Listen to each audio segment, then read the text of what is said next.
Oh, you went up the steps. Oh, great.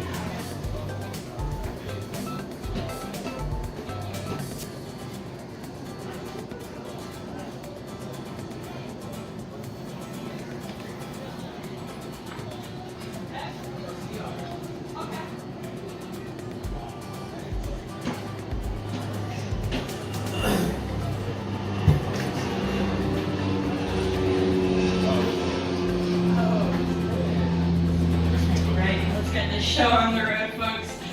Good morning, everyone, and welcome to our 11:30 Sea Otter program. My name is Claire, giving you a wave over at our upper habitat here.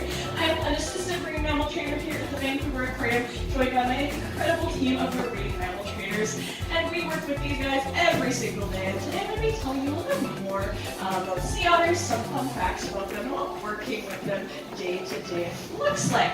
We actually have 10 rescued sea otters here at the Vancouver Aquarium. There are 2 in this upper habitat here. All the rest are likely in our lower habitat. So for those of you folks who are drinking underwater, you're probably seeing a lot of sea otters right now.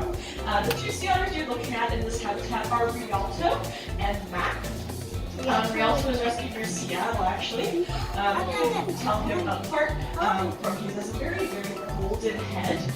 He's a little bit older. That's one of the ways you can tell older sea otters apart from younger ones is if they have a longer head. And then Mac over there has that really, really nice platinum blonde head if you are here at the upper viewing. And there are 2 male otters, so we have 3 males and 7 females here in Vancouver Aquarium. And all of our sea otters are rescue stories. So they were all what you would call cases of maternal separation. And what is maternal separation? You may be asking, that's when marine mammal babies are found without their moms. And if you are a sea otter, it is especially important to have access to your mom for the first 6 to 8 months of your life, because your mom is actually teaching you everything about what it takes to be a sea otter. Predators, how to dive deep for their prey, as well as to groom that beautiful fluffy coat of yours, which we're going to be talking about a little more in this talk today.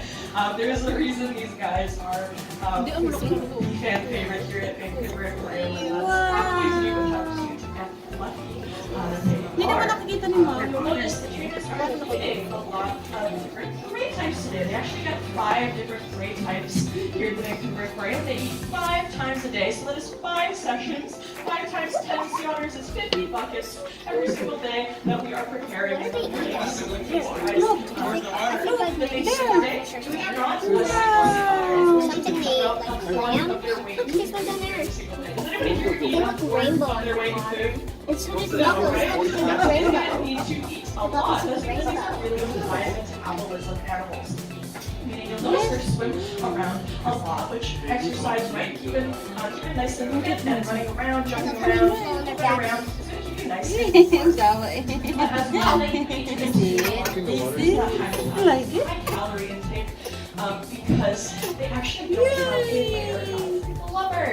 And what's blubber, folks? Well, it is a thick layer of fat that all marine mammals except sea otters have. So sea otters actually rely entirely on that thick coat of fur that you see before you.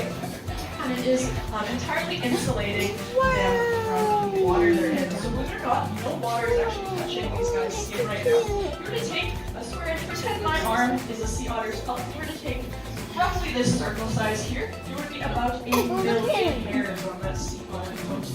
Just underneath that square inch of bone. These guys have the densest coat of fur in the animal kingdom. I wish I could And that is just what's keeping them insulated and keeping the water out. So you will notice otters can spend up to a third of their day grooming and cleaning that coat and blowing bubbles into it to make sure that it's always pristine and in ship shape to keep all of that warm in and the cold water out. As these guys are found all along the coastline here of British Columbia, all the way up to Alaska, and all the way down to California. But that wasn't the case always. Historically, they have been found all along the North Pacific coast. However, unfortunately, in the 1800s, due to the fur trade, they These guys were pretty sought after for that nice fluffy coat because who else likes to keep it nice and warm? Humans. So unfortunately, in the 1800s, these guys went functionally extinct along the coast of British Columbia. There were 0 sea otters found along our coastline. But it was actually thanks to the incredible reintroduction efforts of a few individuals during the late 20th century that 89 sea otters were brought down from Alaska right here off of our coastline, and they were able to be reintroduced here. So you won't find them in the same typical ranges that sea otters used to occupy. For example, sea otters actually used to be able to see them from the Broad Inlet, and you'll notice if you are local here, maybe you spend time around Vancouver, you never see sea otters here in Vancouver, and that is because they are only found on the outer coast of Vancouver Island, all the way down by Victoria. So that reintroduction kind of changed a little bit where they would have been found prior to the trade, but it was a successful reintroduction, and they now number about 8,000 all the way along the British Columbia coastline. They have been doing really, really good. You may be wondering, why is it so important that those sea otters were reintroduced? Well, aside from them being absolutely adorable and a fan favorite here, these guys are keystone species. Does anybody know what a keystone species is, or maybe show of hands if you've heard of the term keystone species? I have. That's good. Well, for those of you who don't know, a keystone species is essentially a species in a food chain that is incredibly important to that food chain and the functioning of that food chain. Without them, it would essentially collapse, and that's exactly what happened when otters were removed from the food chain thanks to the fur trade along the coastline. It created something called an urchin barren.